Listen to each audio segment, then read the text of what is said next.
A New York Times poll released this weekend shows Vice President Harris at 78% among Black likely voters. That's nearly 10 points behind what President Biden got that's according to the 2020 exit poll. And as a Black man, yes, 0.1%, I resent Barack Obama accusing me of being a sexist and a race traitor. Instead of focusing on Black men, you need to focus on his real core base, the people who still continue to support him. That is white people.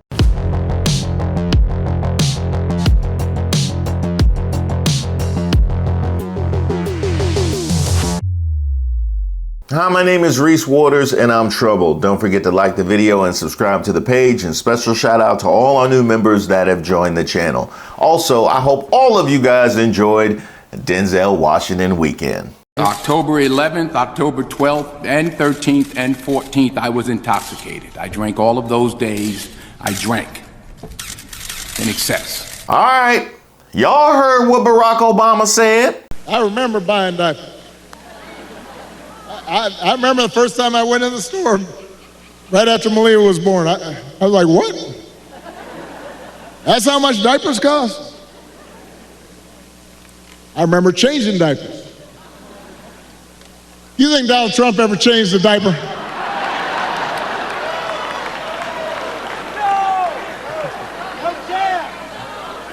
Yeah.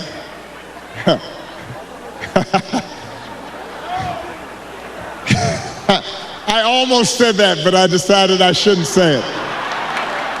No, I mean the other video. I'm going to go ahead and just speak some truths, if you don't mind. Yes. Because my understanding, based on reports I'm getting from campaigns and communities, is that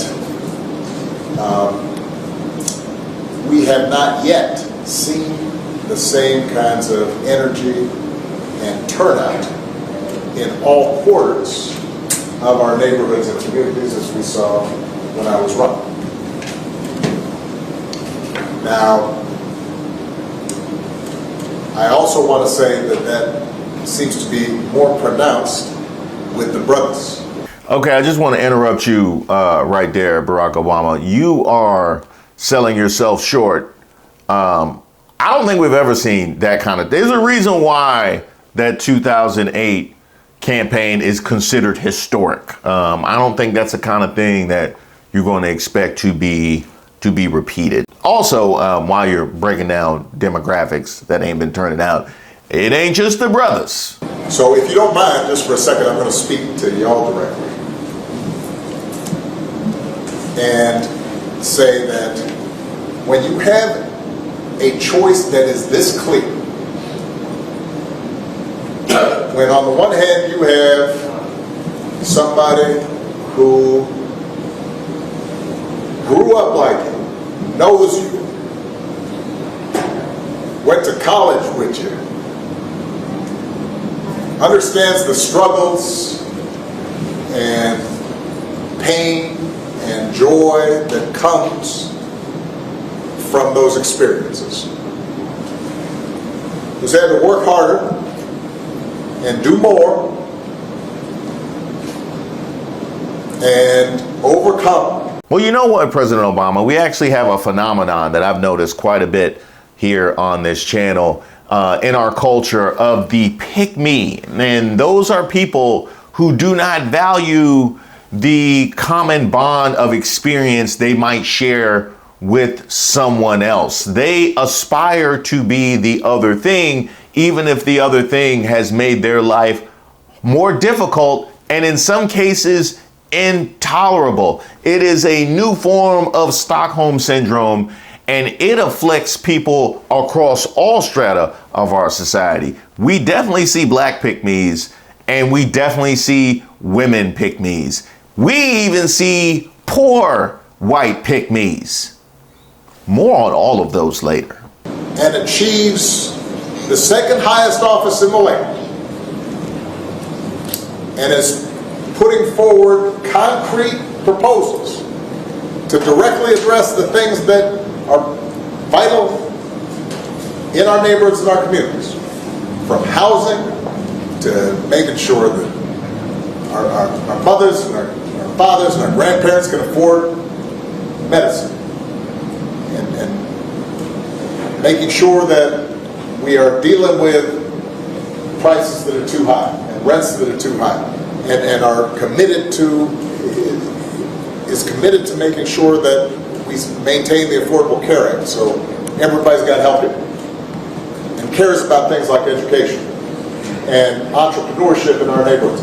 You know what, President Obama, you are trying to use logic to reach a segment of the population that has up to this point dodged all of this freely available information. I mean, the kinds of people that will shout that Trump is the victim of a politicized justice system, even though he's been in court since the 70s. Or the fact that he's walking around free while being under this litany of cases and indictments, and they take the fact that he has that trail of cases behind him to be something they share in common, and not, the fact that he's walking around free. And if you had one of those things on your ankle, you would be in jail right now. There is no better illustration of a two-tier justice system, but some of us will actually claim free Trump is on the bottom tier. The kind of people that ignore his handling of the pandemic, despite the fact that it disproportionately affected black people. Or the people who will debate with you which of our candidates is a threat to democracy, despite the fact that one of them literally tried to overturn the last election. Logic ain't gonna be the thing that brings them home. And that's on one side. And on the other side, you have someone who has consistently shown disregard, not just for the communities, but for you as a person. Now, this part of my mind is unobjectionable. This man has the longest history of racism I've seen since American History X. In fact, you could cite the fact that he has provided a comfortable political home for people just like that. There are real-life white racist groups in America that are active and identified by the FBI publicly that are self-proclaimed racist. We don't have to guess about Donald Trump being racist. We have actual self-proclaimed racists in America. All we have to do is ask them, who do they think is best for their agenda? Let's start at the very top. David Duke, the Grand Wizard of the KKK, who has very publicly many times reiterated their support for Donald Trump, saying that they are, quote, 100% behind the president's agenda, and has said many times that they and Trump represent the same ideals. Don Black, the leader of the self-proclaimed white supremacist anti-black group called Stormfront, that has also been confirmed by the FBI, has also said many times that Donald Trump becoming president has been great support to their agenda. Steve Smith, the leader of the Keystone State Skinheads, a profoundly violent racist group identified by the FBI, communicates his support for Donald Trump every time he gets in front of a camera. And it just keeps going. The SPLC is the group that is responsible for bankrupting the KKK. They put out a list of the 170 active racist groups. If you go on their website, every single group supports Donald Trump. So if you're black, I don't think the question is Donald Trump racist? I think the question is, why do racists believe that he's racist? Why do people who come together around one idea, and that idea is the denigration of non-white people in America, why do they believe Donald Trump is best for their agenda? What does the Grand Wizard of the KKK see in Donald Trump that he likes? And if you're a person of color, how can Trump be good for him and you? Why do all of those groups like him so much? Do you think it's his economic policy? Do you think that these people get together and pick a candidate based off of economic policy? And if you're a white person that's considering voting for Donald Trump that doesn't consider themselves to be racist, what does it feel like knowing that you walk in the voting box and you hit the same button as some of the most abhorrently, flagrantly racist Americans? What does that feel like, being lockstep with them? And you're thinking about sitting down? I'm not. But, Cousin Pookie might be. And you're coming up with all kinds of reasons and excuses.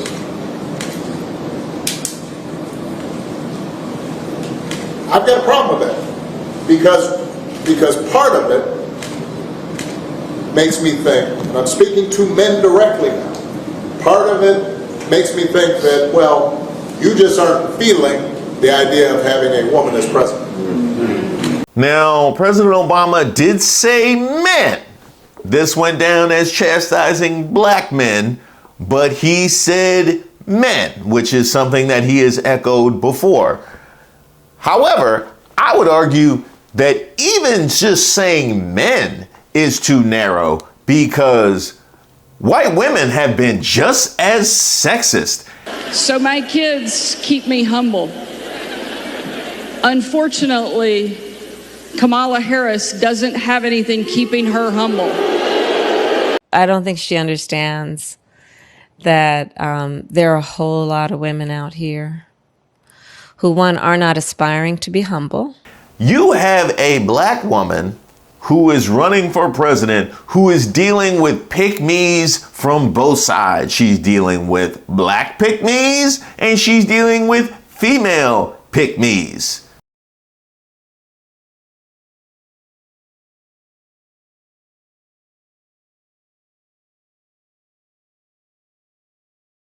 And you're coming up with other alternatives and other reasons for that. And I think anybody you are talking to in a barbershop, anybody you are talking to in your house, in your family, at church, who is coming with that kind of attitude, I think you have to ask them, well, how can that be? Because the women in our lives have been getting our backs this entire time. They've been raising us and working and having our backs. And when we get in trouble and the system's not working for us, they're the ones who are out there marching and protesting. And so now you're thinking about sitting out or even supporting somebody who has a history of denigrating you? Again, this part to me is unobjectionable. I already mentioned some historical examples, but then there's everything that happened just this year, like the fact that he called low-wage jobs black jobs, or how about Kamala just happening to turn black? Or how about demonizing Haitian migrants based on no evidence whatsoever? And then, by the way, ignoring the fact that it's actually a white guy who was out here shooting geese. How about the fact that a number of his first couple of rallies just happened to wind up in sundown towns? Oh, why don't we go ahead and use his relationship with law enforcement? Oh yeah, the guy who you feel like is just like you because he's a victim of a politicized criminal justice system, but then wants to give police blanket immunity? Yeah. We're going to rebuild our cities. We're going to bring them back like they used to be. We're going to make them safe places again. We're going to give our police their power back, and we're going to give them immunity from prosecution. So they're not prosecuted for doing their job. And the tweets. When the looting starts, the shooting starts. Why those words? So that's an expression I've heard over the years. And do you know where it comes from? I think Philadelphia, the mayor of Philadelphia, No, from what it comes from 1967. I was about 18 months old at the time. Everybody's shooting Wiki because they probably got it wrong. But it was from the chief of police in Miami. He was cracking down, and he meant what he said. And he said, I don't even care if it makes it look like brutality, I'm going to crack down. When the looting starts, the shooting starts. Yeah. In fact, while I was doing research for this particular piece, I just happened to stumble upon Tyrone McAlpin, a deaf man with cerebral palsy who's facing charges after he was assaulted by Phoenix police officers. The officers acted on the claims of a white man who falsely said he was assaulted by a black man and pointed to McAlpin, a guy with cerebral palsy. Yeah, he want to give them immunity. Because you think that's a a sign of strength, because that's what being a man is, putting women down. That's not acceptable. That's not, this shouldn't even be a question. Okay, am I offended by what Barack Obama had to say to black men? No, because I'm not easily offended. I also thought there was a lot of truth in what he had to say. I think where things got a little muddy is the specific targeting of black men for a lot of the things that he's saying, whereas what he's actually describing is a societal problem. It is not specific to black men. It's not specific to black people. Sure, there can absolutely be a lack of logic among black men.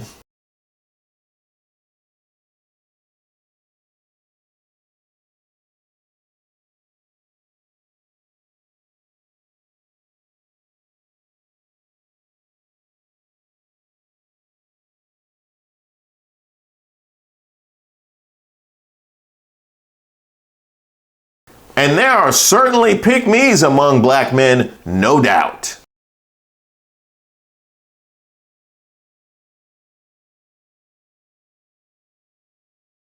Or in some cases, a lack of logic and pick-me's, as you see with Rob Smith. And as you saw, no amount of lecturing or shaming is going to change that. And sorry, Obama, I'm a black man and I'm voting for Donald Trump for president, and there is no amount of lecturing or bullying or shaming that you can do that is going to make me change that decision. I am not afraid to vote for Kamala Harris because she is a woman. I refuse to vote for Kamala Harris because she has spent the last 4 years destroying this country. And no degradation of him, people who look like him, or in his case, people who love like him. No amount of incoherent ramblings on the campaign trail, no past affairs, no bankruptcies, no insurrection, yada, yada, yada. There are people like that. However, they exist in all demographics, specifically, especially in this particular election, which is one that has been very targeted towards women and the rights that they're going to be able to take out of 2024 and beyond. How about the women that are openly advocating against their own best interest?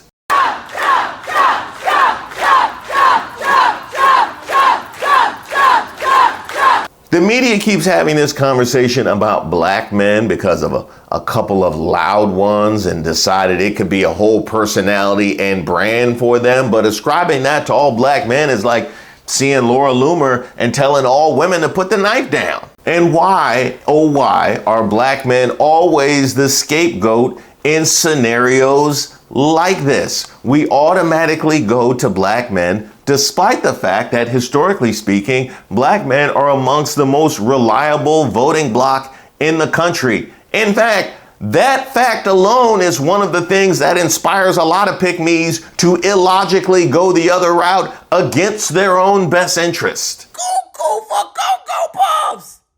She is cuckoo! What the hell? People, how in the world did we get here?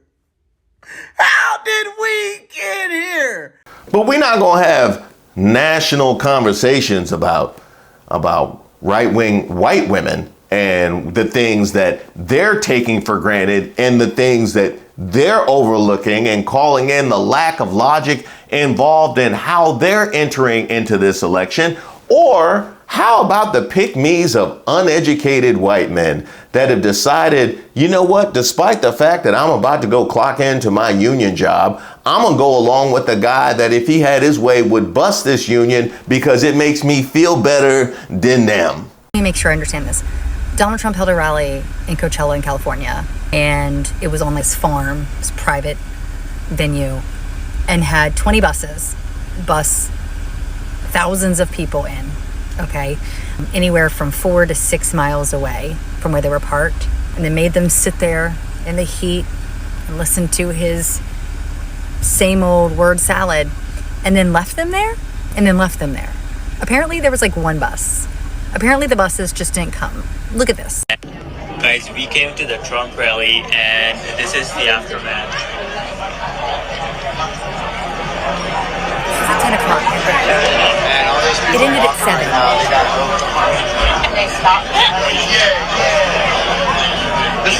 So I don't know how long do we have to wait here before we can get to the bus and go back to our car.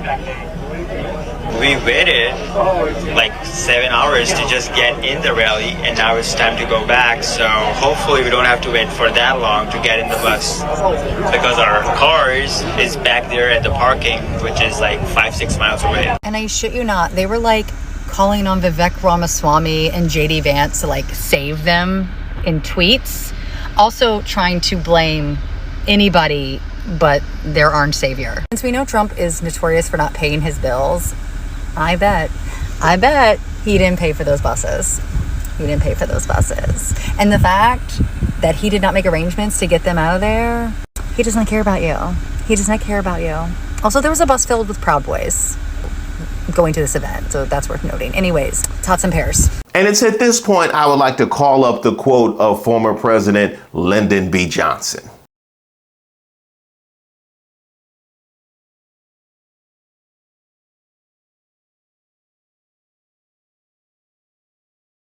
When are we going to have these national conversations about the lower middle class, undereducated white men that go against their own best interest? When are those conversations happening? Because they have decided that they want to side with a guy who was gifted $400 million at birth and continues to evade any sort of justice for decades of accusations. And sexism certainly knows no specific demographic. In fact, sexism alone cost Hillary Clinton the election, because there's no way in the world you're going to tell me it is a white man walking the face of this planet with this resume that would have lost to this. Wow, how life would have been different without can you realize it, without the sexism in 2016, if Hillary would have in fact won, we would have had no January 6th. We would have had no MAGA hats mismatched with Confederate shirts, and we would have had no Michaela Montgomery.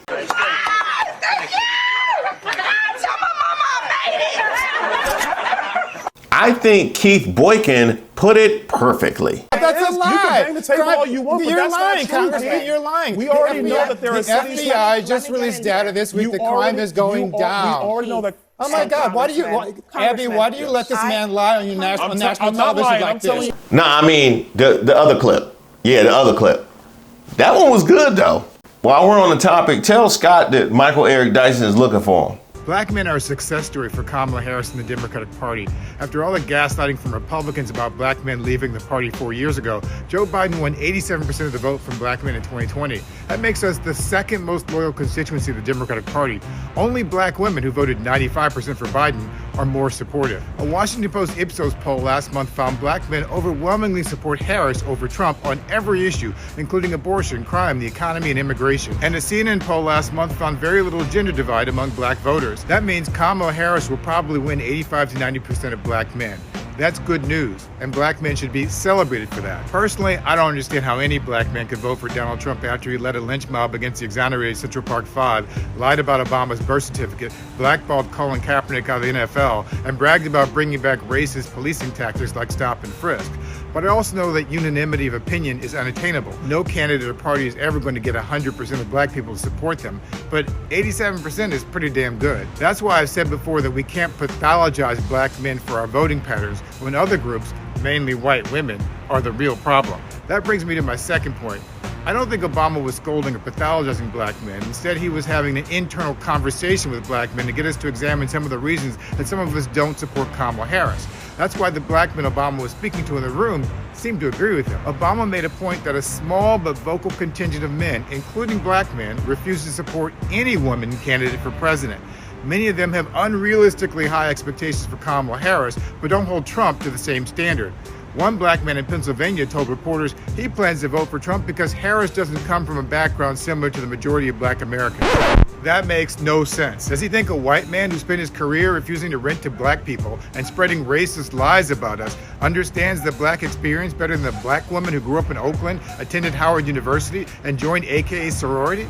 I'm sorry, I call bullshit. That man just doesn't want to vote for a woman. Obama wasn't speaking to all black men, he was speaking to that man and to the black men who have no problem with Trump selling cheap mugshots and $400 gold sneakers as black outreach. But when a black woman who spent her entire life around black people tries to get them to vote for her, it's considered pandering. Just stop lying about why you're voting for Trump because you're making yourself sound ridiculous. And you're coming up with all kinds of reasons and excuses because part of it makes me think, and I'm speaking to men directly now, part of it makes me think that, well, you just aren't feeling the idea of having a woman as president.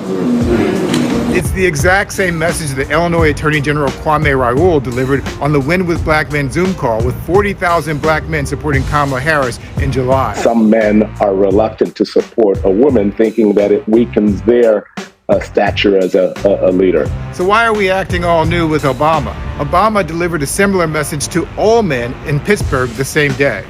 I'm sorry, gentlemen. I've noticed this especially with some men who seem to think Trump's behavior, the bullying and the putting people down, is a sign of strength. I am here to tell you that is not what real strength is. It never has been. I would like you to note that 3 different times during this video, I have gone on a run detailing Donald Trump's racism. I just tossed to Keith Boykin, who gave you a 4th run of Donald Trump incidents detailing his racism. And not a single item was repeated. And nobody even mentioned this right here. I don't think anything that we're talking about today is high on our list. The whole country is going to be like, you want to know the truth? It'll be like Detroit. Our whole country will end up being like Detroit if she's your president. Who you think he was talking about? Who you think he was talking about? And I'm going to say this to mainstream media.